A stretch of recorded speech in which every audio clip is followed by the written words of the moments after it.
Bab NK 461, Indra Bahaya Tingkat Menengah. Musim semi di Pulau Huyen Nguyen sejuk, malam hari masih perlu hangat. Van Han dan saudari Liu duduk bersama, tangan membentuk tanah liat, mereka ingin membuat panci dan kendi. Van Han, cukup tinggi? Liu Ye Mong menoleh bertanya.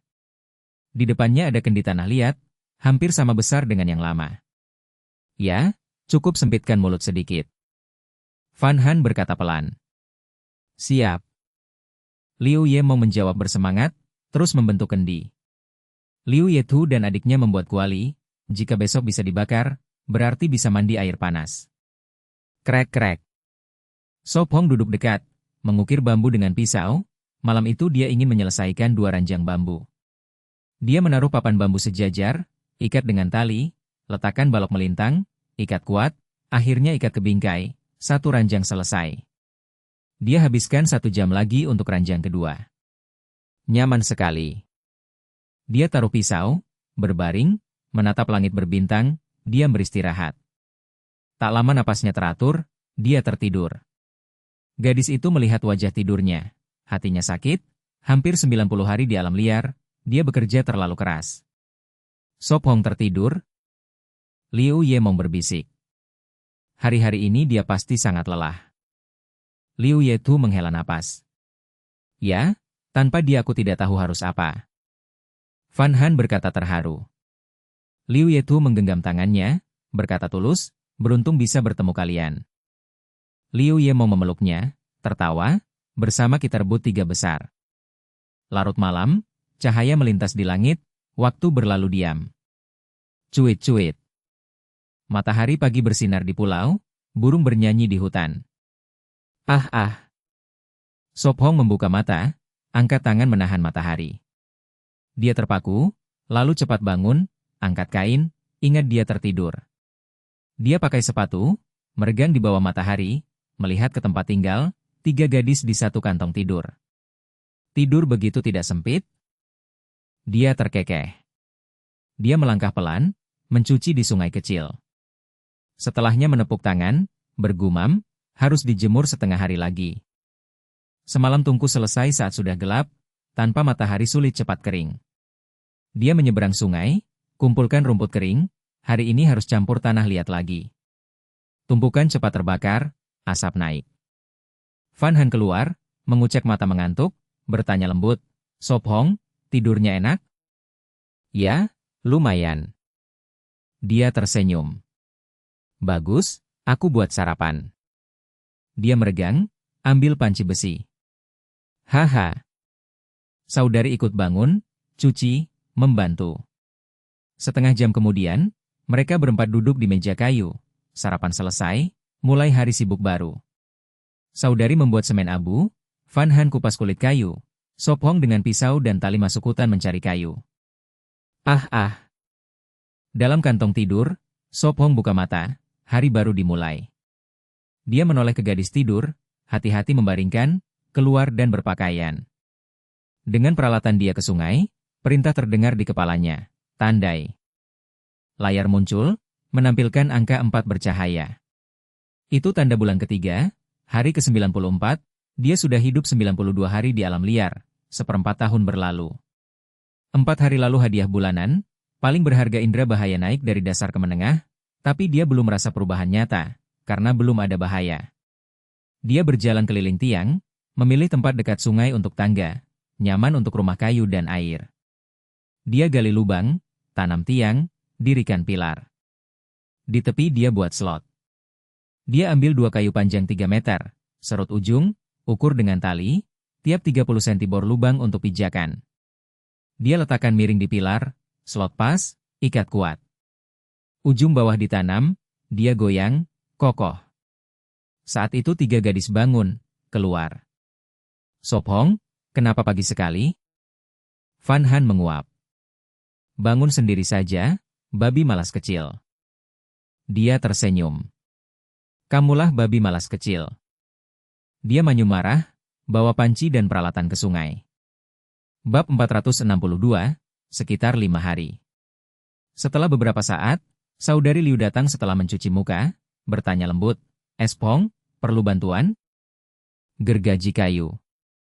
Ia menunjuk tumpukan. Aduh. Liu Yemng menghela napas, berkata, akhirnya, kita tetap tak bisa lepas dari kayu. Hahaha. Ia tertawa, menyerahkan tali, gergaji sepanjang ini sudah cukup. Tali itu sekitar 80 cm, panjang satu anak tangga. Baiklah. Yemng menjawab, lalu bersama kakaknya pergi menggergaji. 10 potong cukup, katanya. Mengerti. Ia melambaikan tangan tanpa menoleh. Ia membelah 4 batang lagi, menaruh 2 miring sebagai penopang. 20 menit kemudian, mereka berempat sarapan di meja kayu. Ia menatap tali, mengangguk, cukup sementara. Nanti aku bantu bangun rumah kayu. Van Han berkata lembut. Baik. Ia tersenyum. Berapa hari untuk selesai? Tanya Yemng. Sekitar 5 hari. Jawabnya. 5 hari? Aku ragu. Ia melihat tiang dan tangga. Tunggu saja, setelah 5 hari kalian bisa pindah. Ia berkata yakin. Kalau begitu kita tunggu. Ia tertawa polos. Van Han ikut tersenyum, ia selalu yakin pada tindakannya. Setelah sarapan, mereka bekerja lagi. 2 saudari terus menggergaji, ia membentuk dan mengikat. Ia coba pijak, hanya goyangan ringan. 1 lagi selesai. Teriak Yemng, aku ambil. Van Han berlari, membawa kembali. Ia pasang yang ketiga. Agak lambat. Gumamnya. Selesai? Yemng memberinya sekop. Tak perlu. Aku pakai kapak. Ia ukur dengan tali, menebas tepat, segera memotong. Kau butuh 1 menit, kami 10. Ia tersenyum pahit. 10 menit kemudian, sisanya selesai. Ia naik sampai anak tangga ke-10, turun, masih kokoh. Biar aku coba. Kata Van Han semangat. Hati-hati, belum ada pegangan. Ia mengingatkan. Kau akan menahan, aku tak takut. Ia tersenyum. Ia naik, tapi setelah 2 langkah tubuh goyah. Cukup. Katanya malu, turun lagi. Ia cari 2 kayu panjang, memotong jadi 4 tiang. 2 ditanam, 2 dipasang di puncak. Aku pegang, kalian ikat. Ia berkata. Baik. Jawab Yemng, mengikat erat. Mereka ulangi di sisi lain. Aku naik dulu, angkat. Ia berkata. Hati-hati. Van Han mengingatkan. Ya. Ia cepat naik, melambai, angkat. Baik. Mereka serempak. 1, 2, 3, angkat. Yemng memimpin, mereka angkat. Bagus. Ia terima, ikat erat. Sisi ini juga. Mereka angkat lagi, ia ikat, tapi lebih goyah. Perlu penopang. Ia turun. 20 menit kemudian, ia buat segitiga penyangga, pegangan jadi kokoh. Sekarang bisa dipakai. Katanya puas. Biar aku. Van Han naik gembira, mencoba, lalu turun tersenyum. Sangat kokoh, hanya perlu hati-hati melangkah. Bab 463, memanfaatkan saat sepi. Hati-hati. Liu Yetu mengingatkan lembut. Mengerti? Liu Yemong hati-hati menaiki tangga. Dia berkeliling lalu berkomentar, masih baik. Bagus, lanjutkan, atau 5 hari tidak cukup. Sop Hong tersenyum. Lalu bagaimana? Tanya Liu Yetu penasaran. Sop Hong menatap balok di atas dan berkata, tentu saja, pasang lantai kayu. Kalau tidak, pakai apa? Sop Hong tersenyum. Aku naik dulu, kalian serahkan kayu dari bawah. Sop Hong membagi tugas. Baik. 3 gadis menjawab. Sop Hong tersenyum lalu naik tangga ke balok. 3 gadis mengangkat kayu agar ia bisa menjangkau.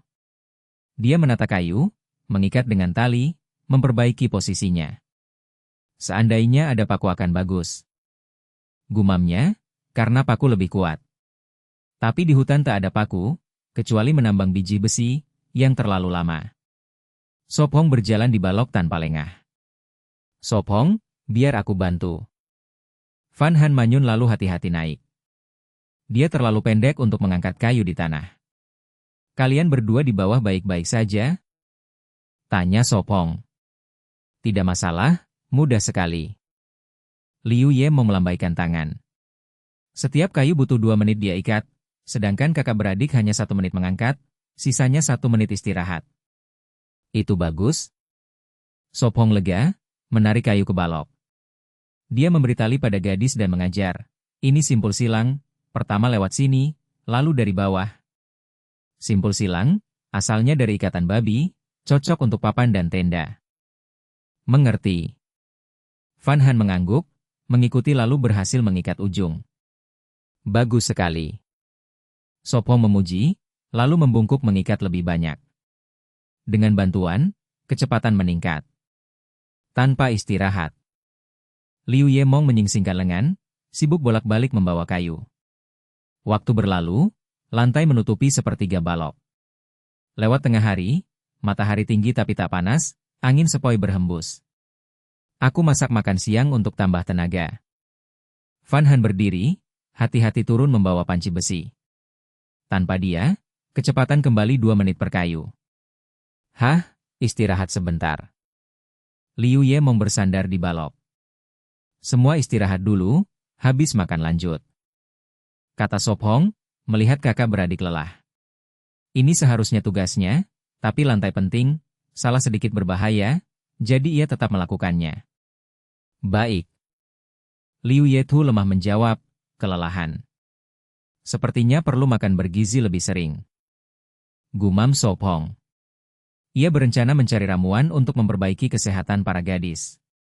Dia turun ke sungai cuci muka, segar kembali. Setengah jam kemudian, aroma daging menyebar. Gadis itu mengaduk panci tanah liat dengan sendok kayu. Panci itu dibuat 2 hari lalu, total 6 panci, 3 kuali, dan benda kecil seperti jam matahari, cangkir, mangkuk, baskom, oven. Van Han melihat rebusan, lalu menuang madu ke air hangat untuk cangkir. Dia ingat Sop Hong bilang madu membantu hilangkan lelah. Ayo. Liu Ye Mong menarik kakaknya duduk di meja kayu. Minum madu dulu. Kata Van Han lembut. Keletak-keletak. Setelah segelas madu, kedua kakak beradik lebih segar. Kita harus lebih banyak berlatih. Sop Hong tersenyum, duduk. Liu Ye Mong mengunyah daging, memberi isyarat sudah cukup latihan. Saat itu, pengamat seperti Hamin menonton langsung. Setelah penyaringan, hanya 15 tim tersisa, jadi tayangan lebih lama. Sop Hong bangun pondok atau villa? Hamin tersenyum masam. Jika terus begini, hutan bisa gundul, meski ditanam kembali butuh waktu lama. Ngotin Nguyat menopang dagu, penuh harap, bagaimana jadinya nanti? Bisa tinggal beberapa hari? Kecil kemungkinan. Kata Hamin pelan. Benar juga. Ngotin Nguyat menghela napas, karena panitia khawatir pihak lain memanfaatkan, membuat lomba tidak adil. Bab 464, sekali mendayung, 2 keuntungan. Setelah makan siang dan beristirahat, keempatnya melanjutkan pekerjaan sibuk. Hari ini kita harus bisa memasang lebih dari setengah lantai. Sop Hong menarik tali, mengikat balok dengan simpul silang. Tapi kita masih harus membangun dinding dan atap, apakah sempat? Tanya Van Han pelan. Tapi sepertinya kayunya tidak cukup. Dia menatap tumpukan, lebih dari setengah sudah habis, sisanya hanya cukup untuk lantai. Besok pagi kita selesaikan lantai, sore aku tebang kayu lagi. Sop Hong berkata lembut, merapikan kayu yang dibawa saudari Liu. Baik. Van Han menjawab lembut. Saat itu 2/3 lantai sudah selesai, sisanya bisa selesai dalam sekitar 3 jam. Cukup, istirahatlah, besok kita lanjut. Sop Hong berkata. Baik. Liu Ye Tu duduk lelah. Kalian sudah bekerja keras, aku akan masak makan malam. Van Han berkata lembut, berjalan menuju tempat berlindung. Sop Hong, kenapa tidak tinggal di tanah? Tanya Liu Yemeng penasaran. Ruang di bawah tidak kecil, hanya agak sempit karena tiang, tapi lebih mudah daripada membangun di atas. Tempat ini dekat sungai kecil, sangat lembab, banyak nyamuk. Sop Hong menjelaskan sederhana. Oh, begitu. Liu Yemeng mengangguk. Karena itu rumah kayu dekat sungai, memanaskan tanah tidak realistis. Sekali mendayung, 2 keuntungan. Liu Yetu mengangguk, desainnya bagus. Di banyak negara padat penduduk ada rumah panggung serupa, sangat mirip dengan tempat berlindung ini. Sop Hong berjalan di lantai, memeriksa sambungan lalu merasa tenang. Lalu ia turun, mengambil sekop dan menggali lubang sedalam 0,5 meter, berjarak 2 meter, mengelilingi tiang luar. Sop Hong, apa yang kau lakukan? Tanya Liu Yemeng. Setelah menggali, ia mengangkat kayu hampir 5 meter, menaruhnya di lubang. Yemeng, bawa tali. Ya. Dia berlari. Ikat tali di tiang dan kayu, kencangkan, lilit beberapa kali. Mengerti. Dia mengangguk, melilit 7-8 kali lalu mengikat erat. Ikat juga di atas. Baik. Dia naik kursi, mengikat beberapa lilitan di atas. Sop Hong terus menaruh kayu, saudari Liu mengikatnya. Kayu itu panjangnya 5 meter, setengah terkubur, ditambah 2 meter tiang, tersisa lebih dari 2 meter membentuk dinding. Haruskah menuang semen di lubang? Tanya Liu Yemeng. Ya, besok, jawab Sop Hong. Ini hanya langkah awal penguatan. Ia menepuk tiang, tersenyum, nanti kita tambah tali dan penopang segitiga. Mengerti? Liu Yetu mengangguk. Besok kalian lilit tali dan oles lumpur, aku akan menebang kayu lagi. Serahkan pada kami. Liu Yemeng menepuk dadanya. Cuci tangan, makan malam siap, panggil Van Han. Ya, jawab Sop Hong. Mereka mencuci tangan di sungai, lalu duduk di meja kayu. Malam ini mereka makan sayur tumis dan sup. Makanlah lebih banyak, seharian kita bekerja. Van Han tersenyum, menyajikan sup. Kalau begitu aku tidak sungkan. Liu Yemeng tertawa, meniup lalu makan lahap. Setelah setengah jam mereka selesai, duduk di sekitar api unggun, menenun tali dari kulit pohon hibiscus. Kulit kayu hampir habis. Van Han khawatir. Aku akan kupas lagi. Sop Hong berdiri, menyalakan obor, membawa kapak dan menyeberangi sungai. Hati-hati. Van Han mengingatkan. Aku tahu. Ia mengangguk, menancapkan obor ke tanah dan mengupas kulit. Hampir 1 jam kemudian ia kembali dengan 2 ikatan besar, cukup untuk lanjut. Waktu berlalu, malam tiba. Cuci muka dan tidur lebih awal. Sop Hong mengingatkan lembut. Mereka pergi ke sungai mencuci. Setelah setengah jam keempatnya masuk ke kantong tidur, segera tertidur. Bab 465, dia ingin menciumku? Sop Hong keluar dari kantong tidur, mengenakan sepatu, lalu membawa sikat gigi dan handuk ke sungai kecil di dekatnya.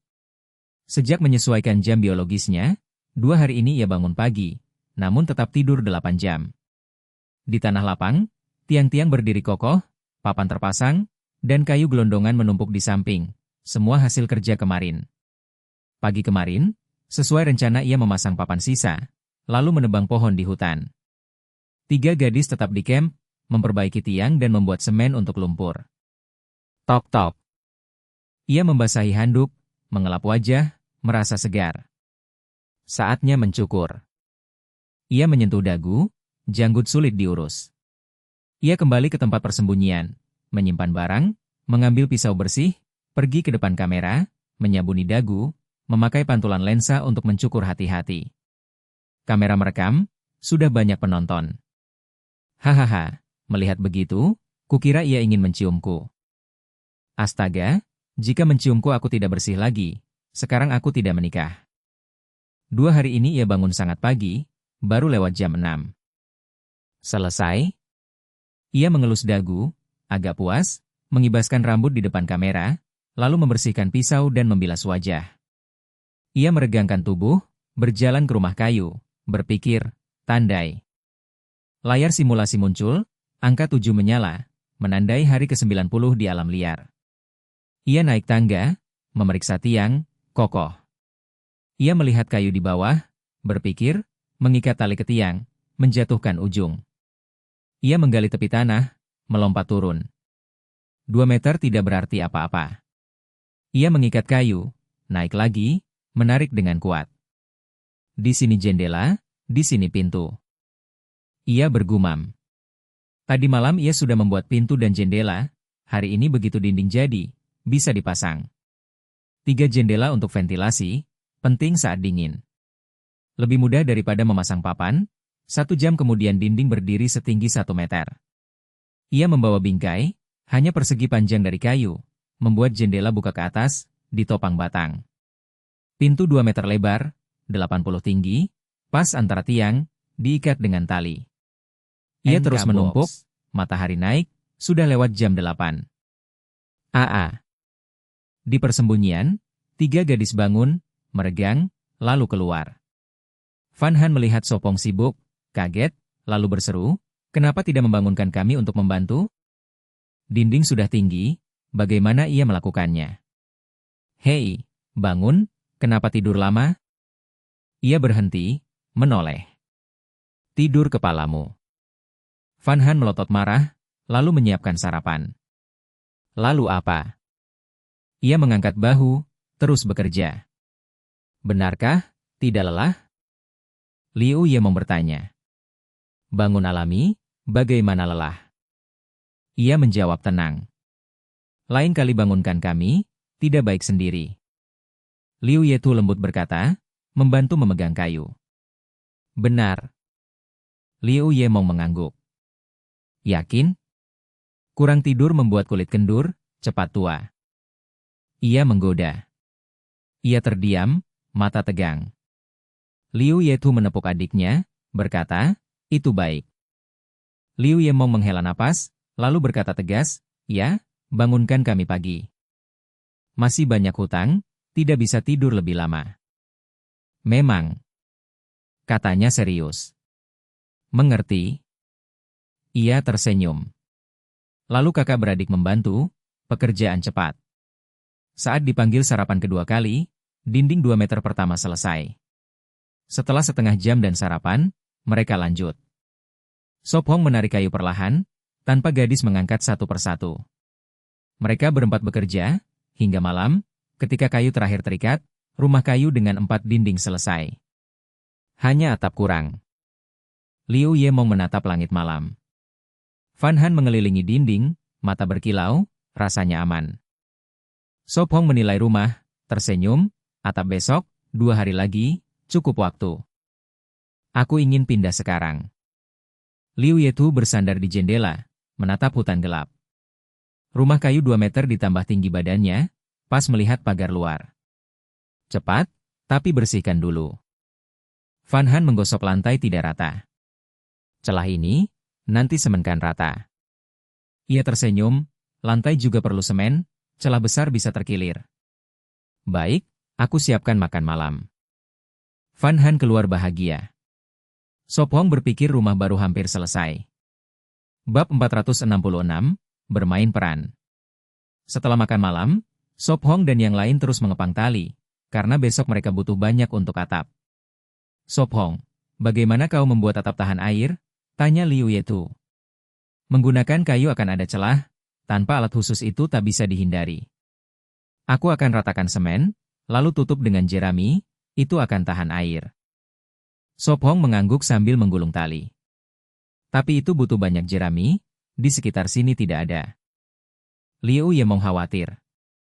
"Di hutan masih banyak, kita juga bisa kumpulkan daun dan kulit, membakarnya jadi abu." Sop Hong tersenyum.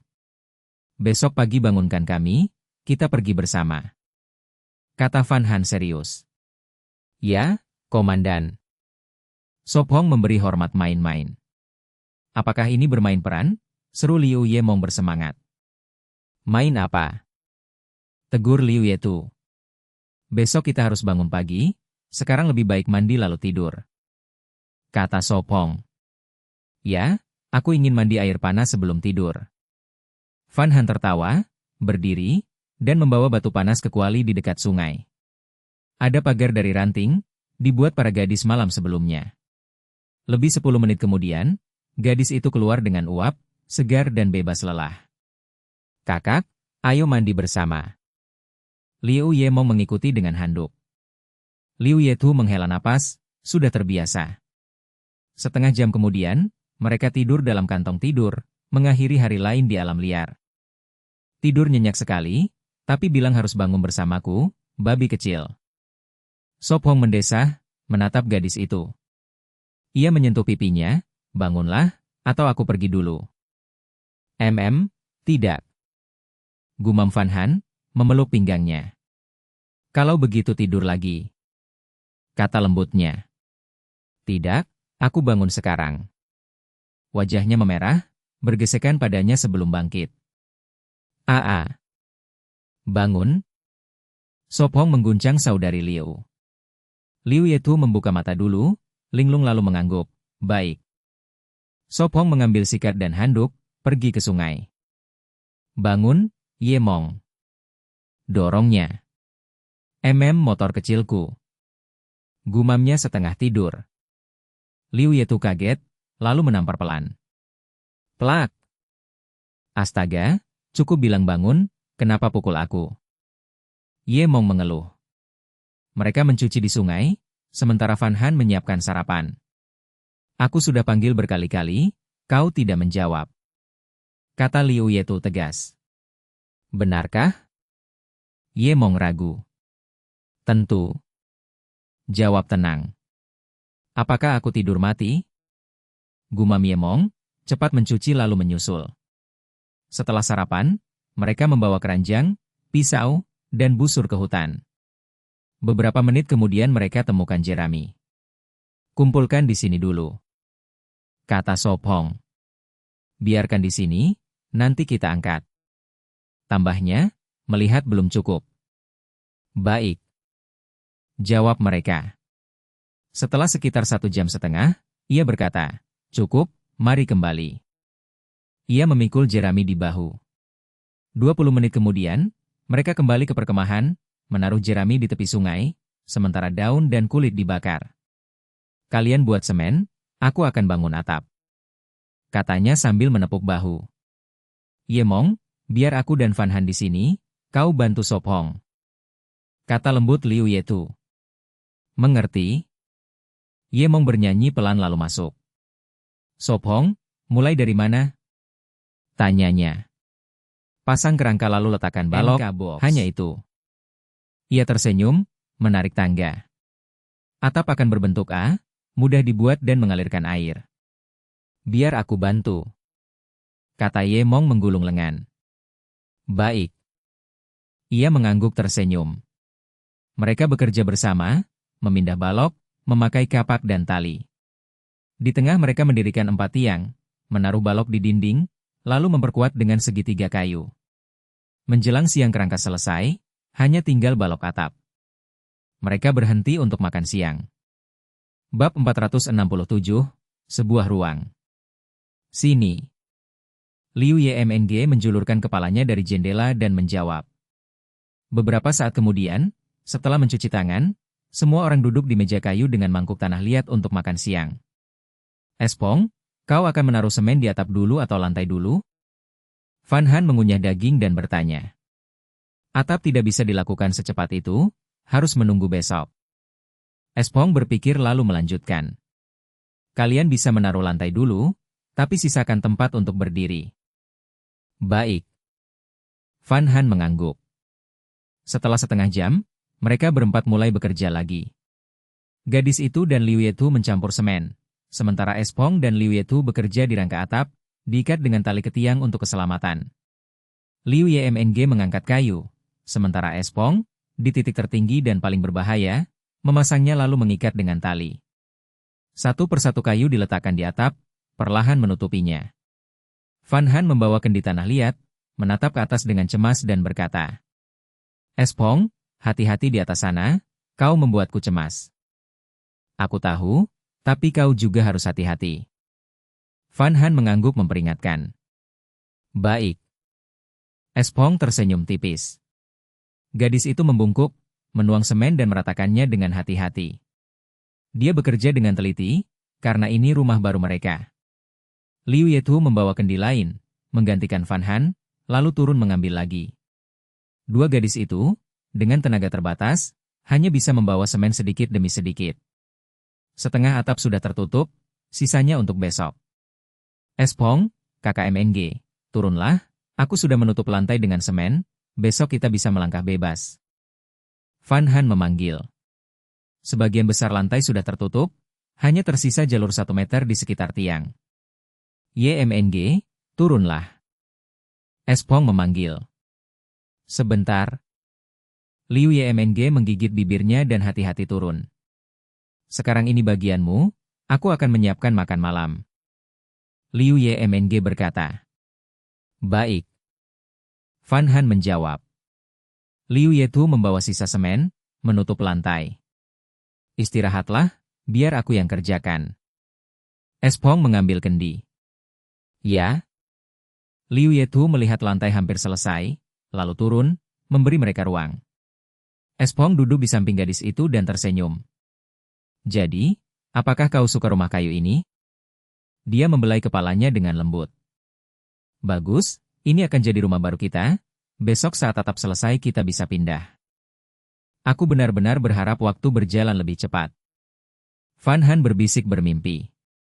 Dia meratakan semen dengan hati-hati, menjejakkan kaki agar mengisi celah. Setelah setengah jam, di bawah cahaya obor, lantai tertutup sepenuhnya, bahkan tangga 1 meter. Bagus, biarkan kering dan lanjut besok. Espong berkata. Ya, mari cuci tangan, aku penasaran apa yang kita makan malam ini. Van Han melihat ke arah saudari Liu yang masih sibuk. Mereka mencuci tangan di sungai lalu kembali, penasaran dengan periuk tanah liat di api. Duduklah, makanan segera siap. Liu YMNG melambaikan sendok. Espong mencium. Jamur, sayuran liar, tiram, ikan. Dia bergumam. Ah, bagaimana kau tahu bahan-bahan di dalamnya? Liu YMNG bertanya terkejut. Aku menebak. Espong tersenyum. Mengapa aku tidak mencium apapun? Van Han mencoba tapi tetap bingung. Sudah siap. Liu Yetu meletakkan periuk di meja. Apakah ini sup campuran? Van Han mengaduk. Ya, enak dan sederhana. Liu YMNG tertawa, tidak mengakui bahwa dia memasaknya untuk menghindari kerepotan. Dia memikirkan hidangan ini lebih dari 10 menit. Terlihat bagus. Espong mencoba sepotong. Tentu saja, dengan Liu sang juru masak, bagaimana tidak? Liu YMNG membanggakan diri. Dipuji sedikit saja, kau sudah mau buka toko? Liu Yetu melirik. Hihi. Liu YMNG menjulurkan lidah nakal. Van Han tertawa pelan, makan malam dimulai dengan gembira. Setelah setengah jam, Liu Yetu mencuci piring di sungai. Espong menggali tanah liat untuk cerobong asap, karena atap hampir selesai. Van Han dan Liu YMNG membantu, mereka perlu 6 atau 7 cerobong. Masing-masing setengah kaki tinggi, semakin sempit di atas. Buat 2 tambahan, kalau ada yang rusak, ada cadangan. Van Han menyarankan. Ide bagus. Espong memuji dengan acungan jempol. Bab 468, Rumah Kayu selesai. Setelah sarapan, Sop Hong dan yang lain mulai bekerja. Sekarang kering, terlihat seperti lantai asrama. Van Han duduk di rumah kayu, menekan tangan di lantai semen, dan menemukannya sangat keras. Dulu, di asrama desa, lantai hanya semen kasar, tidak pernah dipoles. Nanti, saat kita kembali ke kota, kita juga bisa membangun rumah sendiri. Liu Yemong bercanda. Jika kita punya tanah sendiri, itu mungkin. Sop Hong tersenyum, mengingatkan diri harus menang lomba dan menjadi nomor 1. Dia meregangkan tubuh, naik tangga ke atap, dan mengikat tali pengaman di balok. Liu Yemong juga naik hati-hati, mengikat tali, dan membantu mengangkat kayu. Kakak Tu, ayo, kita perlu membuat lebih banyak semen. Van Han keluar rumah. Ya. Liu Yetu mengangguk, dan mereka pergi ke sungai kecil untuk bekerja. Waktu berlalu, matahari tinggi di siang hari. Haha, hampir selesai. Liu Yemong menopang tiang dengan satu tangan dan mengangkat kayu dengan tangan lain. Di atap, Sop Hong duduk di balok dan menaruh kayu. Lebih dari 10 menit kemudian, kayu terakhir diikat, atap tertutup, hanya perlu ditutup semen dan jerami. Hampir selesai. Sop Hong turun, menepuk tangan, dan melihat atap dengan puas. Terlihat indah. Liu Yemong menghela napas. Setelah dibersihkan, kita bisa pindah. Sop Hong berkata lembut, menutup dengan semen dan jerami tidak memengaruhi bagian dalam. Bagus, aku akan menyiapkan air dan kain. Liu Yemong berlari gembira ke tangga menuju tempat perlindungan sementara. Sop Hong, hati-hati. Fu Han datang dengan kendi tanah liat, mengangkat kedua tangan untuk menyerahkannya. Baik. Sop Hong menjawab tulus, mengangkat kendi di atap, duduk di tepi, menuangkan semen, dan meratakannya dengan papan. Gadis-gadis dan Liu Yetu terus membawa kendi semen ke atap. Sop Hong turun, meletakkan kendi dan papan ke samping. Jangan bergerak, aku akan membersihkan wajahmu. Fan Han berkata lembut. Gadis itu menggulung lengan baju, berjinjit, dan hati-hati membersihkan semen dari wajahnya. Selesai? Fan Han tersenyum, mencubit pipinya, dan berbisik, kamu bekerja keras. Merona, dia berbalik dan berlari masuk untuk membersihkan bersama Liu Yemong. Liu Yetu membawa kendi ke sungai untuk mencuci, jika kering akan sulit. Setengah jam kemudian, Liu Yemong dan Fan Han keluar, membersihkan semua kayu dan tali yang tersisa. Hati-hati, jangan jatuh. Sop Hong bergumam, turun, dan membawa meja kayu berat ke dalam. Sop Hong, letakkan di sini, nanti kita makan di sini. Fan Han meletakkan kursi dan mulai mengatur. Lalu di sini kita letakkan tempat tidur, di sana rak, dan di sini. Fan Han tersenyum puas. Aku akan membawa tempat tidur, kamu atur sesukamu. Sop Hong tersenyum. Ayo. Fan Han menjawab tanpa menoleh. Sop Hong turun, berlari beberapa kali, membawa 2 tempat tidur dan barang lain seperti kendi minyak dan panci air. Dengan bantuan saudari Liu, tempat perlindungan dibersihkan, hanya tersisa anak rusa terikat. 2 tempat tidur diletakkan di sudut, di samping 2 rak, di seberang meja dan kursi makan. Di sudut jauh ada dapur, tapi tungku belum dibuat. Liu Yemong tiba-tiba bertanya, Sop Hong, bagaimana dengan toilet? Toilet butuh beberapa hari untuk dibangun, kita perlu menggali lubang, agak merepotkan. Sop Hong menjawab. Dia berencana menggali lubang untuk limbah, tidak mencemari sungai dekat. Ah, mengerti. Liu Yemong mengangguk dan jatuh di tempat tidur besar, sangat bersemangat. Sop Hong, langit mulai gelap, apakah kita harus menutup dengan jerami? Liu Yetu bertanya pelan. Lakukan besok, malam ini tidak akan hujan. Sop Hong melihat langit dan yakin. Aku akan menyiapkan makan malam, malam ini kita makan di rumah kayu. Fan Han membawa panci dan bahan, penuh semangat, turun tangga. Meski makan malam terlambat, setelah tungku dibangun mereka bisa memasak di dalam, semua akan datang waktunya. Aku akan membantumu. Liu Yemong segera berdiri dan mengikutinya. Ci. Anjing dan naik dari jendela, memanjat bingkai, dan berjongkok di balok melihat penasaran. Anjing dan turun. Sop Hong mengambil 2 kenari dari tas dan menaruhnya di tangannya. Ci. Anjing dan ragu, lalu turun, berlari ke lengan Sop Hong, dan meraih jarinya. Kemana kamu pergi beberapa hari ini? Sop Hong memecahkan kenari, membuka telapak tangan, dan membiarkannya makan. Dia tidak melihat anjing dan beberapa hari, mengira gagal menjinakkannya, tapi hari ini ia kembali. Ci. Anjing dan memiringkan kepala berbulu dan menggigit bijinya. Baiklah, pergilah bermain. Sop Hong tersenyum, menaruh kenari lain di meja. Dia cepat pergi melihat apa yang disiapkan gadis itu untuk makan malam. Bab 469. Apakah kamu mau makan kelinci kecil? Kompor keramik diletakkan di tanah, dengan kayu terbakar di atasnya, menjadi penerangan sementara. Di sekitar meja kayu, mereka berempat duduk bersama, menikmati makan malam. Makan malam di sini terasa berbeda sekali. Akhirnya kita tidak lagi di bawah langit terbuka. Liu Yimeng menghela napas, hatinya penuh rasa aman. Sekarang kita bisa sedikit santai. Su Feng tersenyum. Su Feng, dagingnya hampir habis. Yun Han mengerucutkan bibir dan berkata pelan.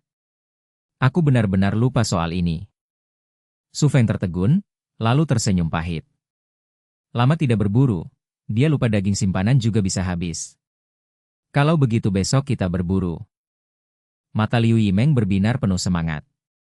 Kalau hemat, cukup untuk 3 atau 4 hari. Yun Han berpikir sejenak lalu berkata. Ya, tambahkan jamur dan sayuran liar, daging jangan terlalu banyak dimakan.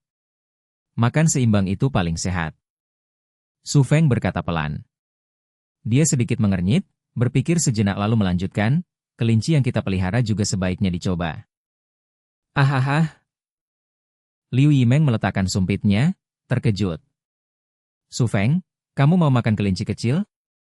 Liu Yimeng, kamu terlalu belak-belakan. Mata Liu Yizu berkedut, bulu kuduknya merinding. Su Feng, apa kamu benar-benar mau makan kelinci?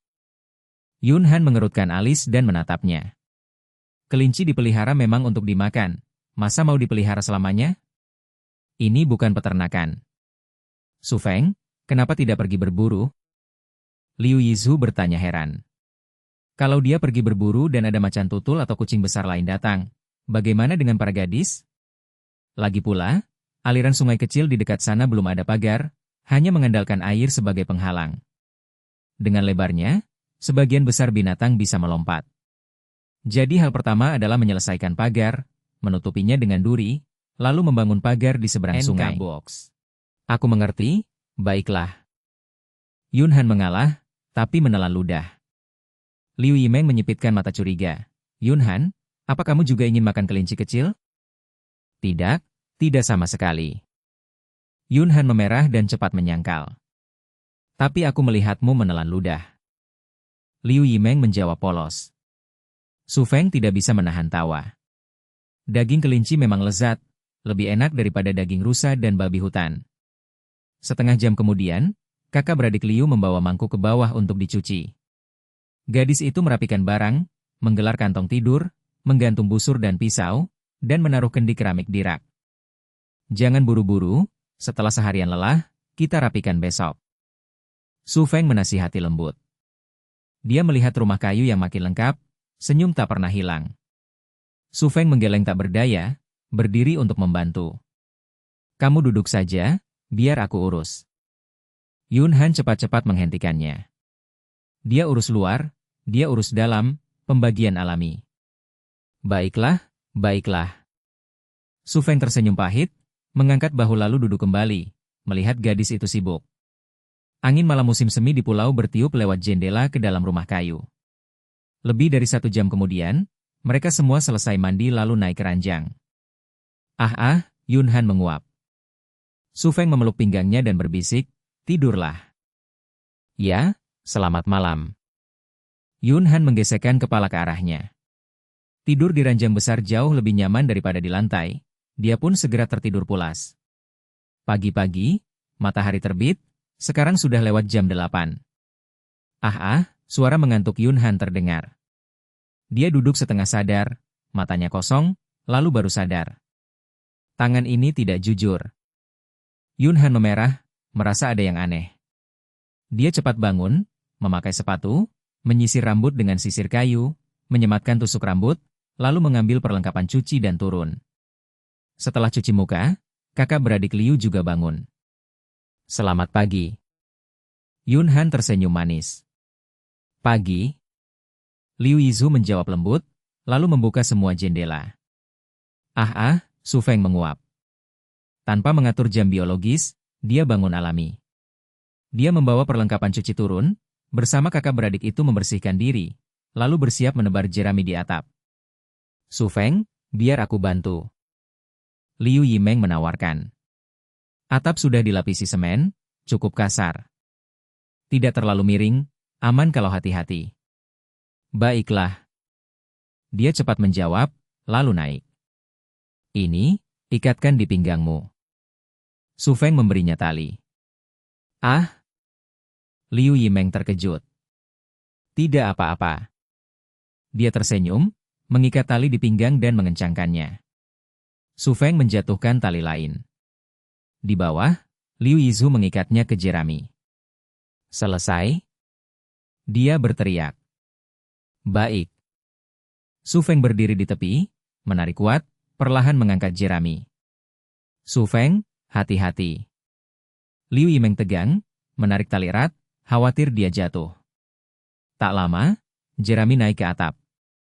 Su Feng lalu menarik sisanya dan juga kayu. Kayu digunakan untuk menekan jerami, supaya angin dan hujan tidak menerbangkannya. Keduanya sibuk bekerja, menyebar jerami, menekannya dengan kayu, lalu mengikat dengan tali. Untuk menghemat turun, mereka sarapan di atap. Sepagi penuh mereka bekerja, akhirnya atap tertutup jerami, lalu mereka akan membangun pagar. Bab 470, kamu tidak akan punya pacar di masa depan. Apa yang kita lakukan selanjutnya? Apakah kita harus memotong lebih banyak semak berduri? Liu Yemong membasuh wajahnya di mata air, tetesan air berkilau di pipinya yang cantik. Besok saja kita potong, hari ini kita selesaikan pagar dulu. Sop Hong berkata pelan. Baiklah. Liu Yemong mengibaskan rambut pendeknya dan berdiri. Sop Hong membawa kayu menyeberangi sungai, menggali lubang dengan sekop insinyur, lalu menegakkannya. Kayu-kayu itu membentuk persegi panjang, kelak menjadi kebun herbal dan sayuran liar. 3 gadis ikut membantu, dan menjelang jam 4 sore pagar selesai. Tingginya 2 meter, panjang 10 meter, lebar sekitar 5 meter, tersambung ke pagar perkemahan. Bahkan sungai kecil dipagari, hanya menyisakan celah bawah agar air mengalir. Untung airnya dangkal, kalau dalam akan sulit sekali. Di satu sisi Sop Hong membuat pintu menuju hutan hibiscus dan pinus. Bagus, kita bisa melepaskan kelinci sekarang. Sop Hong tersenyum, kelinci lepas akan lebih enak dimakan. Ah, bukankah mereka akan menggali lubang dan kabur? Fan Han bertanya khawatir, kelinci memang ahli menggali, pepatah tentang 3 lubang bukan tanpa alasan. Tidak, tanah di sini terlalu keras, kecuali cakar mereka seperti sekop insinyur. Sop Hong tertawa. Aku bisa memastikan, sangat sulit digali.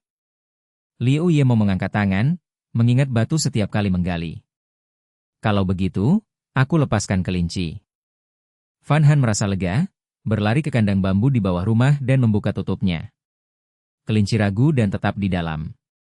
Kenapa tidak keluar? Fan Han mengguncang kandang. Biarkan saja, mereka terbiasa dikurung, nanti kalau tidak ada orang mereka keluar. Sop Hong berbicara lembut. Dia kembali ke rumah, bersandar di jendela, dan segera melihat kelinci berlarian di halaman, melihat sekeliling dan makan rumput segar. 1, 2, 3, 4. Fan Han menghitung, berpikir kelinci mana yang dimakan beberapa hari lagi. Jika mereka makan 1, harus yang paling gemuk, sisanya bisa dipelihara. Makan yang itu, paling besar dan gemuk, jantan, tidak berguna untuk berkembang biak. Sop Hong berbisik. Ya, aku juga berpikir begitu. Fan Han mengangguk, lalu bertanya penasaran, Sop Hong, bagaimana kau tahu apa yang kupikirkan? Air liurmu hampir menetes. Sop Hong menyentuh pipinya, matanya yang lapar sudah ketahuan. Hahaha. Sop Hong tertawa. Menyebalkan, kau mengejekku lagi. Fan Han manyun. Baiklah, malam ini kita makan kelinci.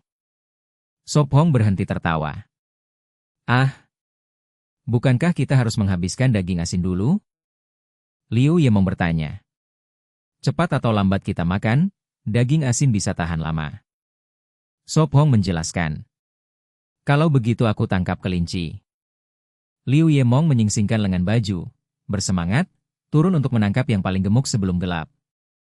Kelinci lari ke arah rumah. Sialan, jangan lari. Liu Yemong berteriak, mengejarnya di halaman. Sepertinya malam ini tidak ada kelinci. Liu Yetu menutup wajah, adiknya membiarkannya kabur. Sudah gelap, aku bantu. Fan Han segera turun. 2 gadis itu berlari terengah-engah, tanpa menyentuh sehelai bulu pun. Kakak, cepat bantu, kelinci ini licik sekali. Liu Yemong memanggil. Datang.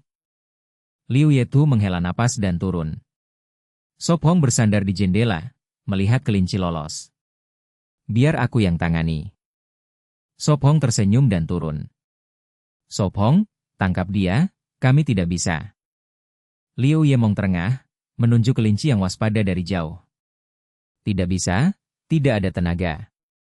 Fan Han terengah, takut jika nanti tidak bisa tangkap kelinci, mereka kelaparan. Biar aku. Sop Hong berkata percaya diri. Dia licik, hati-hati. Fan Han memperingatkan. Wos, batu itu menghantam leher kelinci, membunuhnya seketika, melemparkannya lebih dari 1 meter. Di atas, drone merekam adegan itu. Wow, 1 batu membunuhnya? Tidak bisa dipercaya. Kata-katanya terlalu sederhana, seharusnya lebih bagus. Ya, Sop Hong pantas dipuji lebih tinggi. Sop Hong, kau terlalu kasar. Fan Han menegur, lalu mengambil kelinci. Semudah itu? Liu Yemong terkejut. Semudah itu. Sop Hong berbalik dengan bangga. Kenapa tidak bantu lebih awal? Liu Yemong menghentakkan kaki marah. Aku tidak bisa jawab, kau tidak akan punya pacar di masa depan. Liu Yemong mengernyit polos. Dia membawa kelinci ke sungai untuk membersihkan. Sop Hong, apa yang kau katakan? Liu Yetu bertanya curiga. Tidak ada. Sop Hong tertawa dan kembali ke rumah. Bab 471, Set Katrol. Sop Hong dan gadis itu, bersama 2 saudari Liu, duduk di tepi sungai kecil, api unggun menyala di depan mereka. Di atasnya seekor kelinci gemuk tanpa kulit dipanggang, meneteskan lemak di atas bara. Harum sekali. Liu Yimeng diam-diam menelan ludah, menarik napas dalam-dalam saat aroma daging memenuhi hidungnya. Kruk. Liu Yitu, wajahnya memerah, perutnya berbunyi. Makan malam kali ini lebih lambat dari biasanya, karena menangkap kelinci memakan waktu lama. Sikat bulu itu dibuat oleh Sop Hong, juga dari bulu kelinci. Liu Yimeng mengangguk. Beberapa menit kemudian, kelinci panggang diletakkan di mangkuk tanah liat. Sudah bisa dimakan, hati-hati jangan sampai terbakar. Fan Han mengingatkan dengan lembut. Gunakan pisau, lebih mudah. Sop Hong mensterilkan pisau di api. Dia memotong kedua kaki belakang dan langsung memberikannya kepada gadis itu. Banyak sekali. Fan Han memerah, kedua kaki besar itu untuknya. Kalau kurang, aku masak lagi. Sop Hong berkata lembut. Sudah cukup, sudah cukup. Fan Han cepat melambaikan tangan. Makan lebih banyak, tubuhmu masih tumbuh. Liu Yitu menasihati pelan. Kalian juga makanlah. Fan Han membuka bibir merahnya, menggigit kulit renyah, matanya berbinar, mulutnya makan dengan lahap. Ini untuk kalian, siapa mau? Sop Hong memotong 1 kaki belakang lagi dan memberikannya kepada saudari itu. Hehe, kakak yang terbaik. Liu Yimeng terkekeh, cepat menggigitnya. Sekarang kita makan kaki depan. Sop Hong memotong kaki depan dan memberikannya kepada Liu Yitu sambil tersenyum. Terima kasih. Liu Yitu menjawab lembut, menunduk menggigit daging. Tidak buruk. Sop Hong mencicipi dan berkomentar. Haha, sekarang aku penasaran apakah kelinci lain ketakutan. Liu Yimeng memiringkan kepala, melirik ke bawah kabin gelap. Kelinci-kelinci itu bersembunyi, kembali patuh ke kandang bambu. Gadis itu tak bisa menahan tawa, makan di depan mereka terasa agak aneh.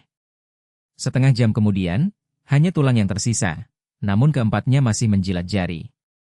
Belum kenyang? Sop Hong bertanya pelan. Mari buat sup ikan, aku juga mau. Bibirnya melengkung lembut. Aku yang masak. Fan Han mengambil obor dan berlari ke kabin. Hehe, Sop Hong, kau hanya khawatir Fan Han belum kenyang ya? Liu Yimeng menggoda. Kalau begitu, kau sudah kenyang? Sop Hong tersenyum balik. Aku masih bisa makan sedikit. Liu Yimeng mengusap perutnya. Tak lama, Gadis itu kembali dengan panci besi berisi ikan asap, jamur, dan sayuran liar. 20 menit kemudian, air mendidih, kuah berubah putih susu, aroma ikan menyebar. Tambahkan garam. Van Han menaburinya, mengaduk, dan sup segera siap. Dia menuangkan semangkuk penuh untuk sop Hong. Selesai? Kalian juga makan. Sop Hong berkata hangat. Baik. Liu Yimeng tak tahan, mengambil mangkuk lagi. Kakak Tu, kau juga minum. Van Han memberikan mangkuk penuh pada Liu Yitu. Baik. Liu Yitu minum diam-diam. Aku sudah kenyang, sisanya untukmu. Sop Hong meletakkan mangkuk dan bahkan bersendawa. Aku juga kenyang. Liu Yimeng tersenyum puas, daging kelinci dan sup ikan, kehidupan seperti ini sulit dinikmati di kota. Aku juga. Liu Yitu berkata pelan. Mata Van Han membesar, mulutnya masih penuh ikan, bergumam, masih banyak, makanlah lagi. Tidak bisa, kau saja yang habiskan. Liu Yimeng terkekeh, menuangkan sisa ikan ke mangkuknya. 3 orang lain saling pandang, tersenyum diam. Setelah beberapa saat, gadis itu meletakkan panci, bersendawa malu dengan wajah merah. 2 saudari Liu membersihkan, mencuci di sungai. Kemudian, mereka berempat kembali ke kabin, bersantai dengan teh panas. Air sudah habis, aku akan ambil lagi. Liu Yimeng mengangkat panci dan turun. Sop Hong bangkit, mengambil batang kayu besar. Sop Hong, apa yang akan kau lakukan? Van Han bertanya penasaran.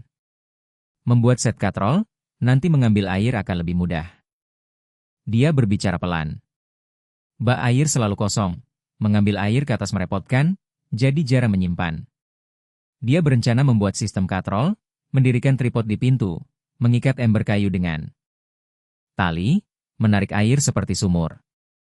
Ah, cara ini bagus. Mata Van Han berbinar, sistem katrol pasti berguna, mana mungkin dia tidak tahu. Awalnya terasa merepotkan memakai air di atas, tapi kini ada solusi. Meski tidak semudah pipa bambu, ini bukan lagi masalah besar. Sop Hong menggambar lingkaran 10 cm pada kayu, memotong sekeliling dengan kapak, lalu membentuk tepinya dengan pisau.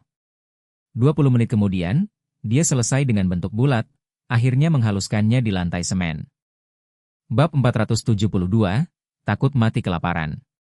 Sop Hong ingin membuat sistem katrol paling sederhana, 1 tetap dan 1 bergerak. Dengan pisau ia melubangi tengah cakram kayu, lalu menghaluskan tepinya dengan batu, membuat alur dangkal untuk mengikat tali. Ia meruncingkan tongkat dan memasukkannya untuk uji coba. Dengan cara sama, setelah lebih dari setengah jam ia membuat 1 katrol lagi. Lebih baik kalau ada minyak. Van Han mencoba, bisa berputar tapi gesekannya besar. Kita beri minyak saat dipakai, tidak tahu berhasil atau tidak. Sop Hong berbisik, menunggu besok untuk memasang pada tripod. Harusnya bisa, secara teori benar. Van Han mengangguk, sistem sederhana ini banyak dipakai. Kalau si pintar bilang begitu, pasti benar. Sop Hong menggoda. Tentu saja. Van Han agak bangga, di sekolah dia memang siswi unggulan. Siswi pintar bisa masak, sangat jarang. Liu Yimeng memuji. Ia ingat kebanyakan di sekolah hanya tahu mie instan. Tidak seheboh itu. Van Han tersipu, banyak pujian membuat canggung. Cukup, puji lagi dia melayang. Sop Hong bercanda. Hahaha. Ia tertawa di bawah tatapan gadis, lalu berkata, sudah tidak pagi, ayo mandi. 1 jam kemudian mereka berempat selesai mandi lalu bermain catur. 3 hari berikutnya, Sop Hong membawa 3 gadis memanen ranting berduri di hulu, menutup pagar agar lebih aman. Hanya mengumpulkan dan mengangkut butuh 2 hari, mengikatnya sehari penuh sampai malam. Pagi hari keempat, langit gelap berkabut tebal. Ah! Ia bangun, keluar dari kantong tidur, memakai sepatu, mengambil peralatan cuci, turun. Ia berencana berburu hari ini, kecuali hujan. Setelah cuci muka di sungai, ia kembali saat muncul perintah, tandai. Layar muncul, angka 12 menyala, menandai hari ke-100. Sudah 100 hari? Ia berkerut. 100 hari apa? Liu Yemong turun sambil menguap. Cepat sekali. Dia terkejut, tak sadar 100 hari berlalu. Sistem menandai tiap pagi, sudah 3 bulan, hari ini tanggal 12 bulan keempat. Segera berlalu. Ia tersenyum dan naik. Lebih 1 jam kemudian mereka sarapan hangat. Van Han, sisa daging asin berapa? Ia tanya. Hanya cukup sehari. Jawabnya, pekerjaan berat mengurangi stok. Kalau begitu hari ini berburu. Ia mengangguk. Kita masuk hutan lebih dalam, sekalian jelajah jauh. Katanya. Di sana ada macan tutul, terlalu berbahaya. Dia khawatir. Tenang, aku bisa. Ia meyakinkan dengan tatapan. Aku tetap cemas. Dia cemberut, wajah penuh khawatir. Tenang, tidak apa-apa, aku bawa pisau. Ia menenangkan. Setiap kali ke tempat berbahaya. Dia menghela napas. Jangan khawatir, kekuatanku bisa bunuh macan tutul dengan 1 pukul. Ia pamer otot. Kamu harus hati-hati, tak dapat buruan pun tidak apa-apa, asal pulang selamat. Dia berpesan. Ya, aku janji. Ia mengangguk serius. Aku akan mengawasinya, tenang saja. Liu Yemong berjanji sambil menepuk dada. Kamu juga hati-hati, jangan jadi beban. Liu Yetu mengingatkan. Kedengarannya meremehkan, aku pembantu terbaiknya. Protes Liu Yemong. Tenang, aku jaga dia. Sopong tersenyum, yakin bisa kabur selamat. Baik. Liu Yetu menatap penuh terima kasih. Tidak perlu bawa banyak, aku pasti pulang sebelum gelap. Katanya. Tidak boleh, dulu kamu juga bilang begitu, tapi baru pulang besok. Van Han mengingatkan, menyiapkan keranjang 2 hari bekal. Tidak usah bawa daging asin. Ia coba lagi, tapi dia tetap memasukkannya. Bawa saja untuk jaga-jaga, aku dan Tu di kemah masih ada kelinci dan anak rusa. Dia lembut. Masih ada ikan asap dan ransum juga. Tambah Liu Yetu. Kalau begitu kalian harus tangkap kelinci, kalau tidak kita bisa kelaparan. Ia menghela napas, takut akan begitu. Bab 473, Analisis Forensik. Mata Van Han penuh kekhawatiran, dia berbisik, Sop Hong, jika ada bahaya, larilah, jangan coba-coba kuat. Mengerti. Sop Hong menjawab dengan suara dalam. Selalu sama, Van Han mengulang kata-katanya, dan dia selalu menjawab serius, karena gadis itu sungguh khawatir. Liu Yemong, hati-hati. Liu Yetu menggenggam erat tangan adiknya, memberi nasihat. Pulanglah cepat. Van Han melambaikan tangan untuk mengingatkan. Mengerti? Kalian jangan keluar kalau tidak perlu. Sop Hong tidak menoleh, hanya melambaikan tangan, lalu mendorong pintu besar tempat persembunyian. Setelah Liu Yemong keluar, dia menutupnya lagi. Van Han bergegas naik, bersandar di jendela melihat 2 sosok hilang di hutan. Musim semi tiba, pohon yang gundul menumbuhkan daun hijau, hutan penuh kehidupan, menutup pandangan. Mereka pergi, kita harus apa? Liu Yetu berbisik.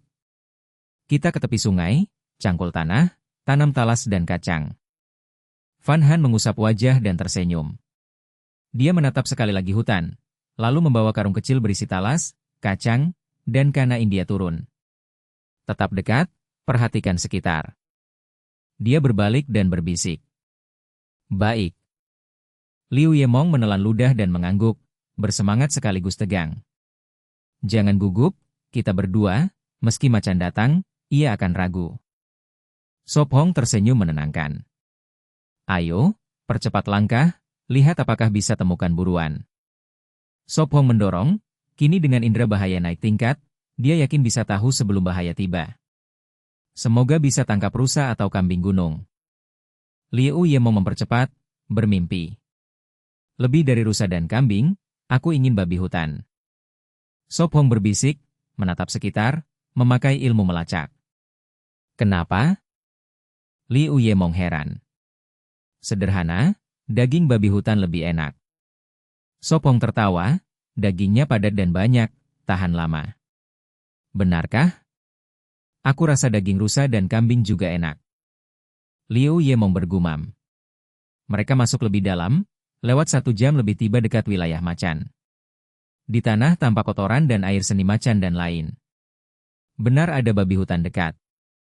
Sop Hong bergumam, melihat tanah dibongkar, umbi baru habis dimakan. Sop Hong, lihat, kenapa ada tulang di pohon? Liu Yemong teriak, menempel di punggungnya, menunjuk ke depan. Sop Hong melihat, di pohon besar tergantung kerangka rusa utuh, dengan kulit dan daging kering. Itu dibawa macan. Dia berkata serius, banyak bekas cakar di batang. Dari kebiasaan dan tanda, hanya macan bisa tarik mangsa sebesar itu ke atas pohon. Sekarang bagaimana? Macan mungkin dekat? Liu Yemong tegang, menggenggam busur, anak panah siap. Dari bekas gigitan dan lapuk, kerangka ini dari sebulan lalu. Sop Hong mendekat, menatap kerangka 3 meter tinggi. Dia menunjuk tanah tergali dan jejak aneh, berkata yakin, kemungkinan besar tidak di sini, kalau ia tak akan banyak hewan kecil berani. Drone menyorot kerangka, penonton langsung komentar. Sejak kapan Sop Hong ahli forensik? Hebat. Hanya lihat tahu waktu mati? Mungkin mengarang? Dengan 20 tahun forensik, aku pastikan dia benar, tulang kering ini minimal sebulan. Dengan tenar sekarang, butuh trik murahan? Syukurlah. Liu Yemong menarik napas lega. Ayo, sisi itu pasti ada hasil. Sop Hong menatap kerangka, lalu berjalan ke arah jejak. Tunggu aku. Liu Yemong berteriak, mengejarnya. Mereka berjalan lebih dari 1 jam, pohon makin tinggi dan rapat, menutup langit, kabut tebal. Tak ada buruan, tapi dapat banyak sayur liar segar, pertama musim semi. Ini rumput depan kereta, itu lidah ular. Sop Hong menggali herbal, menyebut nama. Sop Hong, di sini banyak perila. Liu Yemong mengguncang tanah dari akar, memasukkan ke keranjang. Ambil semua, mungkin berguna. Sop Hong berkata, berencana menanam di seberang sungai. Setelah 7-8 menit, keranjang setengah penuh, kebanyakan sayur dan herbal. Ada bupleurum, ambil juga. Mata Sop Hong berbinar, bagus untuk flu. Dia bergerak, menyingkirkan rumput, pakai kapak gali akar. Sop Hong, di sini ada lagi. Liu Yemong berbisik. Aku gali. Sop Hong cepat menjawab, berjongkok menggali. Suara. Gemerisik. Tiba-tiba dia berhenti, berdiri, menatap semak dekat asal suara. Bab 474, Landak. Sop Hong, bagaimana? Liu Yemong terkejut dengan gerakan mendadak Sop Hong, hatinya tegang. Tidak apa, jangan bergerak. Sop Hong berbisik. Ia menahan napas, menyingkirkan semak, melihat hati-hati ke belakang. Landak? Sop Hong terkejut, lalu tersenyum, tampaknya hari ini tidak akan pulang dengan tangan kosong. Di balik semak, seekor landak sedang menggigit akar liar. Landak, juga disebut babi duri, tubuh penuh duri, tidak seperti babi, dari punggung ke ekor penuh duri. Selain duri, tubuh gemuk, gigi tajam, termasuk hewan pengerat. Tubuh bisa sepanjang 55 cm, berat lebih dari 10 kg, kepala mirip kelinci dan tikus, telinga dan mata kecil, indera kurang tajam. Landak di depan Sop Hong panjang 70 cm, menatap curiga, duri tegak. Sepertinya bisa ganti rasa. Sop Hong tersenyum, ingat dagingnya enak. Ia pernah lihat di televisi, harganya tidak murah. Sop Hong. Liu Yemong memanggil pelan, melihatnya menatap hampir 1 menit. Ia berdiri, mengambil kapak, memotong tongkat 2 meter. Sop Hong hati-hati mengitari semak, mendekat dari belakang, landak masih di sana, duri tegak. Ia menggenggam tongkat, mendekat. Swiss. Duri bergerak, bergesek bunyi aneh. Pok. Mulutnya mengeluarkan suara aneh, tanda marah. Marah tidak guna. Sop Hong berkata dingin. Ia menutup mata, menggenggam tongkat, dari 2 meter menghantam, membalik landak, lalu menusuk lehernya. Pok-pok. Landa menjerit marah dan takut, kaki kecil berayun, beberapa duri terpental jatuh lemah di dekat kaki Sop Hong. Wajahnya tenang, tongkat menekan, suara makin lemah hingga hening. Ia menunggu menit, lalu melepaskan tongkat, Landa mati, leher cekung dengan bekas bulat. Sop Hong, suara apa itu? Liu Ye bertanya ingin tahu. Kemari, lihat. Sop Hong tersenyum, perburuan berhasil. Ah, landak. Liu Ye mendekat, mata berbinar. Ya, bisa ganti rasa. Sop Hong tersenyum, meletakkan tongkat, jongkok, hindari duri, mengangkat lehernya. Gemuk sekali, cukup beberapa hari. Liu Ye berkata senang. Cukup. Sop Hong mengangguk, mencari jerami dan tali, membungkus dengan hati-hati. Kenapa tidak cabut durinya dulu? Liu Ye bertanya. Mungkin berguna nanti, bawa saja. Sop Hong menjawab. Mungkin untuk MA-MA, jadi senjata? Liu Ye tertawa. Mata Sop Hong berkedut. Mari maju lagi, bila tidak ada kita pulang. Ia berbisik. Saat itu tengah hari, masih awal. Baik. Liu Ye menyimpan sayur ke keranjang. Mereka lanjut masuk hutan, melihat jejak hewan kecil, rumput habis dimakan. Di sini ada kotoran kelinci. Sop Hong berkata, menunjuk bulatan hitam sebesar kedelai. Mungkin, tapi repot, lain kali saja. Sop Hong berdiri, ikuti jejak hingga hilang di semak berduri. Pasti ada kelinci, tapi membuka jalan sulit. Jadi kita pulang? Liu Ye bertanya. Ya, ingat tempat ini, nanti kembali. Sop Hong mengangguk, menepuk tangan. Ayo pulang. Liu Ye tersenyum, senang meski hasil sedikit. Mereka kembali lewat jalan semula. Ah, Sop Hong, pohon mangga. Liu Ye melihat pohon tersembunyi, rimbun. Ia berlari, benar mangga, lebih besar dari bambu. Belum berbunga, berbuah nanti Juli, masih lama. Sop Hong berkata, pohon hanya berdaun muda. Tandai dulu, nanti mungkin makan. Liu Ye berkata gembira, mengukir tanda di batang. Sop Hong berpikir jika pakai larutan tanaman mungkin cepat berbuah. Ia memutuskan mencoba nanti. Baik, mari pergi. Liu Ye menepuk tangan, puas dengan tanda. Langit makin gelap, ia curiga malam hujan. Bab 475, Tubuh Rapuh. Huf. Van Han penuh keringat, pakaiannya kini dari kain kasar, dia memegang sekop tentara menggali tanah. Liu Yetu duduk beristirahat di dekatnya, keduanya bekerja sejak pagi, bergantian menggali tepi sungai, 5 menit lalu giliran dia, sekarang gadis muda. Cepatlah. Van Han menggigit bibir, di depannya masih ada tanah yang belum digarap. Dia berhenti sejenak, lalu kembali menggali. Lebih dari 10 menit kemudian, akhirnya dia membalik tanah di tepi, mencampur arang dan abu. Setiap musim panen, Paman Wang selalu mencangkul dan menabur abu, katanya bisa menyuburkan tanah. Memang, sayuran setelahnya tumbuh lebih baik. Van Han, istirahatlah, wajahmu pucat. Liu Yetu membujuk lembut. Baik. Van Han melangkah pelan di tanah lunak, duduk di sampingnya. Minumlah sedikit air. Liu Yetu memberikan tabung bambu berisi air mint. Terima kasih. Van Han menerimanya, menenggak, rasa lelahnya berkurang. Kau istirahat, aku tanam talas dulu. Liu Yetu berbisik, membuka karung dan mengambil talas kecil.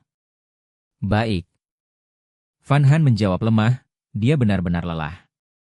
Dia bergumam, aku penasaran apa yang akan Sop Hong katakan saat kembali. Mengingatnya, dia menoleh ke gerbang, kenapa dia belum kembali? Apa mungkin dia dalam bahaya? Dia khawatir. Po. Dia meludah main-main, cepat mengusir pikiran itu, bergumam, omong kosong, Sop Hong hebat sekali, pasti pulang dengan selamat. Dia kembali fokus ke tanaman. Talas suka hangat lembab, benci kering, suka tempat lembab dan teduh, jadi tepi sungai cocok.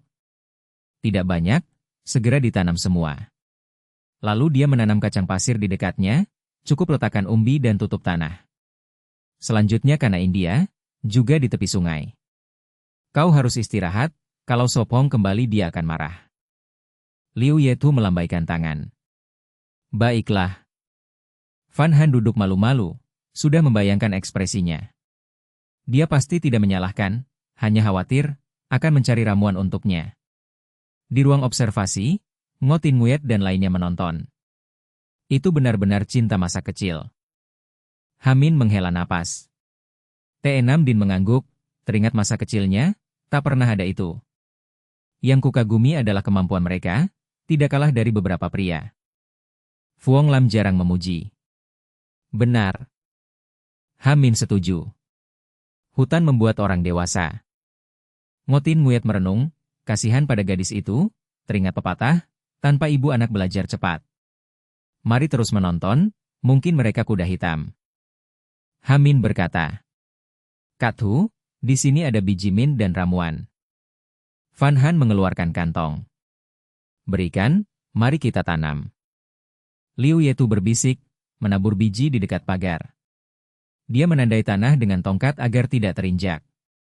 Akhirnya dia menanam min terpisah, menutupinya dengan tanah. Ada lagi yang ingin ditanam? Tanyanya. Biar aku pikir. Van Han berkedip, lalu berseri, ya, ada jahe liar, mari tanam juga. Di mana? Biar aku ambil. Liu Yetu menepuk tanah dari tangannya, menuju gubuk. Di rak paling bawah, dalam keranjang bambu. Van Han cepat menjelaskan. Baik. Dia mengangguk, naik tangga. Di rak dia bergumam, keranjang bambu rak bawah. Benar, di dalam ada banyak jahe liar dan beberapa akar Eutrematenue. Dia membawanya, melirik keluar jendela, melihat dua sosok yang dikenalnya. Akhirnya kembali. Dia menghela napas lega, berlari ke pintu, berseru, Van Han, Sopong sudah kembali. Benarkah? Van Han terkejut, lalu gembira. Wajahku masih pucat? Tanyanya gugup. Sedikit. Liu Yetu berbisik. Harus kuusap agar merah. Van Han mengusap pipinya, ingin tampak segar. Dia menepuk wajah, cepat bertanya, sekarang bagaimana? Lebih baik. Liu Yetu tersenyum, meski jelas dia lemah. Kakak, Van Han, kami sudah pulang. Dari luar terdengar suara Liu Yemong. Bab 476, diberkati dengan siraman. Kakak, apa yang kalian lakukan? Liu Yemong membawa keranjang bambu bergegas, matanya menatap rumah kayu, segera melihat dua orang di tepi sungai kecil. Kalian sudah kembali. Van Han tersenyum, berlari, matanya menghindari Sofong, bertanya khawatir. Apakah kamu terluka? Tidak, aku baik-baik saja. Sofong menjawab lembut. Dia menunduk curiga, mengangkat dagu gadis itu, membetulkan wajahnya, bertanya lembut. Van Han, apakah kamu merasa tidak enak? Mengapa wajahmu pucat? Hai. Liu Yetu mengatupkan bibir, menghela nafas, memang dia menyadarinya. Baiklah, letakkan barang, aku ambilkan air. Van Han cepat mengalihkan topik, pergi ke rumah kayu. Ada yang disembunyikan. Liu Yemong sedikit mengangkat dagu, menyilangkan tangan, tampak tahu segalanya. Dipukul lagi? Liu Yemong manyun kesal. Hari ini ada panen? Liu Yetu mengabaikan tatapan tuduh adiknya. Sedikit panen. Sofong menjawab, meletakkan keranjang, mengeluarkan landak, tersenyum. Menangkap seekor landak. Kita bisa makan beberapa hari lagi, biar aku urus, kalian istirahat. Liu Yetu menerimanya, tangannya tenggelam oleh berat. Hati-hati, tidak ringan. Sofong mengingatkan. Ya. Liu Yetu menggigit bibir, membawa landak perlahan ke sungai. Dia melihat tanah seberang, mengerutkan alis, bertanya. Semua ini kalian lakukan? Ya, talas sudah ditanam. Liu Yetu menjawab. Pantas wajahmu pucat. Sofong menghela napas. Tanah besar begitu, dua gadis menggali dan menanam sehari.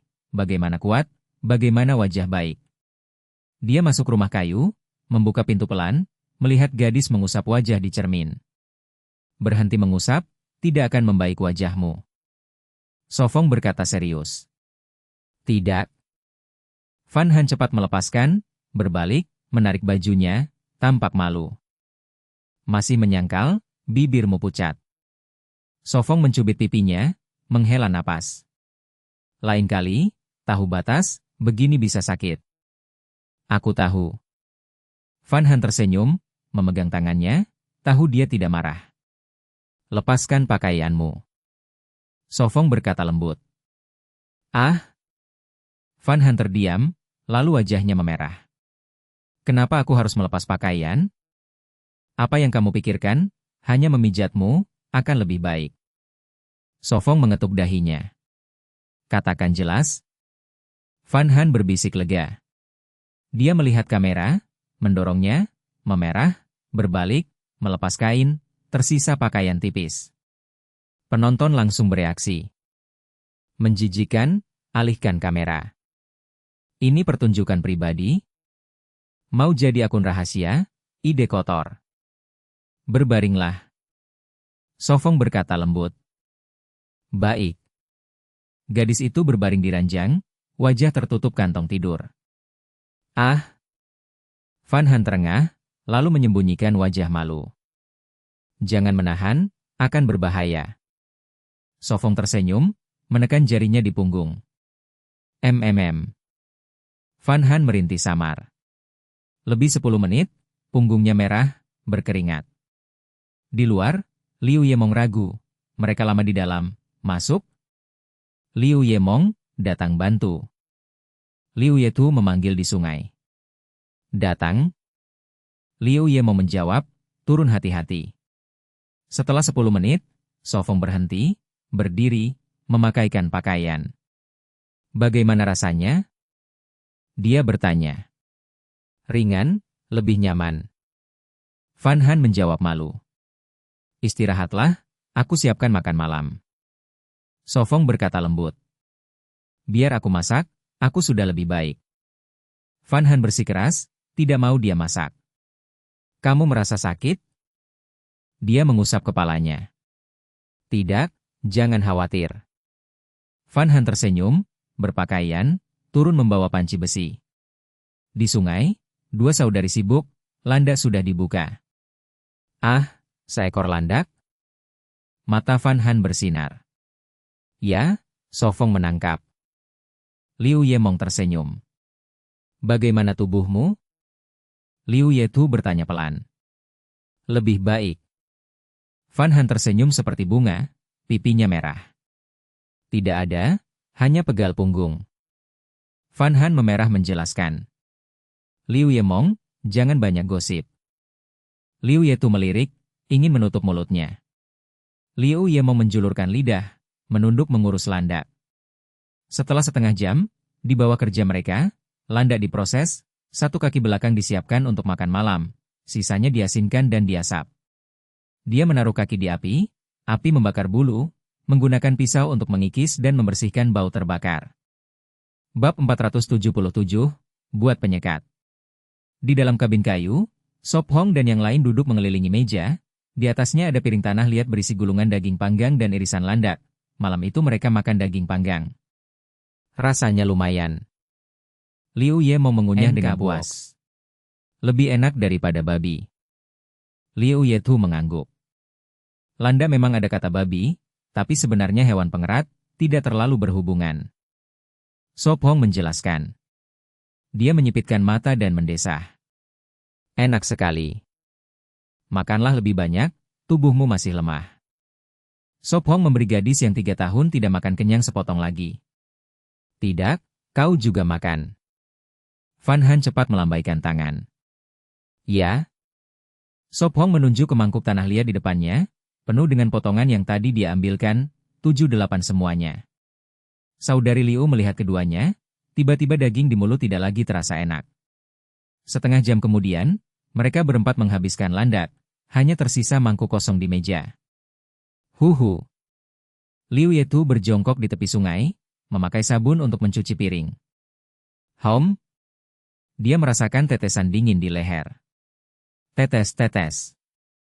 Hujan turun, riak di sungai, obor hampir padam. Hujan? Dia mendongak, tetes di wajahnya. Dia cepat mencuci piring lalu kembali ke kabin. Di dalam, Sopong berdiri di jendela menatap hujan. Benar-benar hujan. Hujan musim semi panjang, entah berapa hari. Van Han berbisik. Bagus untuk menanam herbal dan sayur, tanpa menyiram. Sopong tersenyum. Hanya itu saja. Liu Yemong manyun. Tidak hanya, setelah hujan banyak sayuran liar dan jamur tumbuh, kita bisa memetik. Van Han tersenyum. Benarkah? Liu Yemong terkejut. Baca lebih banyak buku. Liu Yetu menegur. Hehe, sekarang aku tahu. Liu Yemong tertawa. Sopong tersenyum, lalu mengambil kayu dan duduk. Buat penyekat. Katanya, agar para gadis bisa ganti pakaian tanpa takut kamera. Ah, bagus. Mata Liu Yemong berbinar, selalu repot menghindari kamera.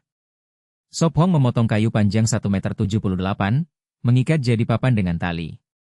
Dia tambahkan kayu setengah meter sebagai kaki, mengikat, memakai batang pendek menghubungkan, membentuk segitiga kuat, penyekat sederhana jadi. Masih awal, aku ukir hiasan.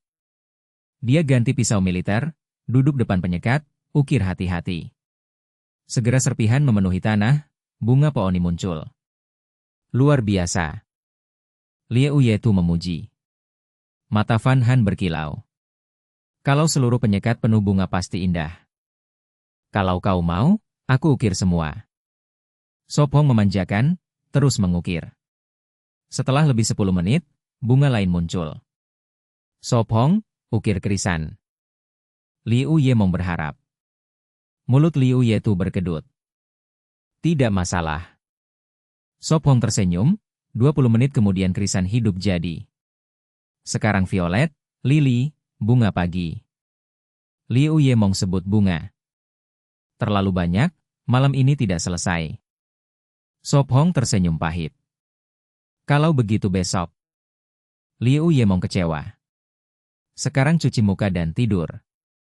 Sopong lembut mendorong. Baik. 3 gadis menjawab, di luar hujan, mereka mengelap tubuh dengan handuk hangat di dalam. Ah. Van Han bangun dari kantong tidur, bengong sebentar lalu berdiri. Dia pindahkan tungku tanah liat, masukkan rumput kering dan ranting, nyalakan dengan batu, letakkan panci air. Karena belum ada dapur, hanya bisa masak begitu. Masih hujan. Dia topang jendela. Di luar hutan berkabut, samar. Indah sekali. Van Han bersandar di jendela, dia mengagumi. Setelah itu dia pakai topi lebar dan sepatu bot, buka pintu turun. Di bawah kabin, kelinci dan anak rusa bersembunyi dari hujan, melihatnya mundur lebih jauh. Van Han buka karung jerami, sebarkan di tanah. Hewan ragu sebentar lalu maju makan. Makan banyak, biar gemuk masuk panci. Dia tersenyum nakal. Bab 478. Pingsan karena takut? Hanya saat hujan deras baru bisa naik ke sini. Dia berbisik, permukaan air masih tinggi di atas tanah. Van Han melintasi jembatan kayu, memeriksa talas dan kacang yang ditanam kemarin, dan merasa lega saat aman. Di sungai kecil dia mencuci sepatu, lalu naik tangga kembali ke kabin. Kakak Tu, Kakak Mong, sarapan mau makan apa? Van Han bertanya pelan, mengangkat panci besi berisi air mendidih dari tungku dan menuangkannya ke kendi tanah liat. Itu minuman sehari mereka. Sup ampas kedelai dengan daging, sederhana. Liu Yemong merapikan rambut pendeknya, berjalan membantu. Dia ingat masih ada 2 potong, harus dimakan sebelum basi. Baik. Van Han mengambil kendi kosong, menambahkan lebih dari setengah air, lalu taruh di tungku. Van Han, di mana ampas kedelai? Liu Yemong mencari di rak, tidak menemukan. Rak tingkat 2, dalam karung terikat, di dalam. Van Han menjawab tanpa menoleh. Dia mengambil pisau militer, memotong daging asin, siap dimasak bersama. Ini? Liu Yemong tertawa. Ada apa? Fan Han menoleh heran. Liu Yemong memegang karung berlubang, isinya ampas kedelai setengah termakan. Ah! Fan Han terbelalak, segera menjatuhkan pisau dan daging, membuka karung, menumpahkan isinya. 2 potong tersisa semuanya tergigit. Apa yang terjadi? Sop Hong mengerutkan kening, keluar dari kantong tidur, terbangun oleh teriakan. Sop Hong, lihat. Fan Han manyun, memegang potongan. Gigi kuat sekali, makan tanpa dimasak. Sop Hong spontan berkata. Hahaha. Dia tertawa melihat tatapan itu. Liu Yemong menyipit, memeriksa bekas gigitan. Aku curiga Cao Dan, lihat gigi ini. Di mana Cao Dan? Fan Han marah mencari. Jangan cari, dia keluar malam itu, belum kembali. Sop Hong tersenyum. NK Box. Dia mengambil potongan, memeriksa, lalu berkata, bukan Cao Dan. Bukan dia? Lalu siapa mencuri? 3 gadis tertegun. Tikus. Sop Hong melempar potongan ke meja, sudah rusak. Tikus? Maksudmu tikus masuk kabin? Fan Han cemas, menoleh sekeliling, merasa mungkin di bawah ranjang, belakang pintu, atau bawah rak. Liu Yetu panik, berdiri di kursi. Tuh, kau takut tikus? Sop Hong kaget. Kakak, jangan bohong, aku ingat kau pernah pingsan karena tikus. Liu Ye mau membuka rahasia. Benarkah? Fan Han heran. Liu Yetu kaku, menggertakkan gigi. Liu Yemong, kau cari masalah? Aduh, keceplosan. Liu Yemong tersenyum canggung. Tidak, tidak. Dia melambaikan tangan, tapi di dalam tertawa. Benarkah? Tikus bisa bikin orang pingsan? Aku tak takut tikus tua, aku takut kecoa, terutama yang selatan, sebesar 2 jari, dan bisa terbang. Ya, kecoa selatan sangat mengerikan, aku juga takut. Kasihan Liu Yetu 3 detik. 1, 2, 3, aku tak tahan, hahaha. Sop Hong heran, ada orang pingsan karena tikus. Kakak tuh, kenapa tak takut Cao Dan atau tikus bambu? Fan Han bertanya. Dia hanya takut tikus, hewan lain dengan nama tikus tidak. Liu Ye mau menjawab. Liu Yetu menyeringai, tak berdaya karena mulut adiknya. Dia berdiri di kursi, cemas, jika tikus benar ada, malam tak berani tinggal. Sop Hong menunduk, melihat bawah ranjang dan rak, tidak ada. Turunlah, kalau ada tikus pasti sudah terlihat. Dia bicara lembut, kabin kecil, tempat sembunyi hanya bawah ranjang dan rak. Tikus pasti masuk dari luar, makan lalu pergi. Sop Hong menebak. Liu Yetu menghela napas, turun hati-hati, mengelap kursi. Menjijikan, 2 potong rusak. Fan Han marah, wajah sedih. Simpan buat umpan, bukan makanan. Sop Hong menghela napas, menyia-nyiakan itu sakit, tapi air liur tikus berbahaya. Mereka bawa bakteri, parasit, gigitannya menularkan penyakit, seperti demam berdarah, wabah tikus, semua mematikan. Di alam liar lebih berisiko, lebih baik dibuang. Sayang sekali, sarapan hari ini hanya sup sayur liar dengan daging. Fan Han berkata sedih. Bab 479, Perangkap Tikus. Di tepi sungai kecil di belakang rumah kayu, semua orang berkumpul di meja untuk sarapan. Tidak ada tahu, jadi gadis itu mengganti sup dengan sayuran liar dan daging. Rasanya tetap enak. Ah, seandainya aku sudah makan tahunnya tadi. Fan Han mengunyah daging dan teringat potongan yang digigit tikus, hatinya perih. Baiklah, kalau aku menangkap mereka aku akan biarkan kau melampiaskan. Sop Hong tersenyum. Kita harus menangkap mereka dan menggorengnya dengan minyak. Fan Han menggerutu. Lalu dia menggeleng, tidak, tikus tidak untuk dimakan dan menggorengnya hanya membuang minyak. Liu Yetu bergetar, jika itu benar mungkin dia tidak berani keluar rumah kayu untuk lebih dari 200 hari yang tersisa. Tidak, Kathu tak akan tahan. Fan Han menahan tawa. Kalau begitu buat layang-layang dan terbangkan ke langit, seperti mengubur mereka hidup-hidup. Liu Yemong usul. Sop Hong tersenyum getir. Tunggu sampai aku menangkapnya, baru kita putuskan. Ya, kita harus menangkapnya. Fan Han mengangguk. Tenang, jika mereka kembali, mereka takkan lolos. Sop Hong bersumpah. Fan Han lega dan terus makan. Setelah lebih dari 20 menit, mereka selesai sarapan dan hujan menghalangi banyak pekerjaan. Sop Hong mengambil bambu dari gudang dan menyiapkan perangkap, sesungguhnya sebuah kandang dengan mekanisme pemicu.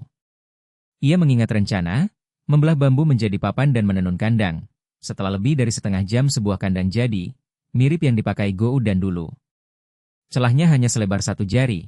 Saat tikus memicu mekanisme pintu akan tertutup dan tak ada jalan keluar. Selanjutnya mekanismenya, gumam Sop Hong. Ia mengukir kait dari papan bambu, memasangnya di dalam kandang, lalu mengikat tali serat ke pintu dan ke papan lain, melewatinya melalui celah, menegangkannya dan menggantungkannya pada kait. Ia menempatkan beberapa papan dan meletakkan tahu yang sudah digigit sebagai umpan agar papan menahan beban sampai batasnya. Ketika tikus mulai mengerat tahu, papan itu akan jatuh, tali mengendur, dan pintu kandang akan tertutup. Selesai. Sop Hong meletakkan pisau dan hati-hati menaruh perangkap. Terlihat sederhana, apakah akan menangkap tikus? Liu Yemong bertanya ragu. Nanti akan terlihat, kata Sop Hong penuh percaya diri. Tahu disimpan di mana? Ia bertanya. Fan Han menunjuk rak kayu. Di sini. Letakkan di sana, tikus akan tahu jalannya. Sop Hong membersihkan sekitar rak lalu menaruh perangkap. Tikus kecil, kemarilah. Liu Yemong mendendangkan. Liu Yetu menghela napas dalam, berharap tidak ada tikus yang mendekat pintu. Lalu apa? Fan Han bosan bertanya. Buat tungku, agar memasak dan menyalakan api nanti lebih praktis.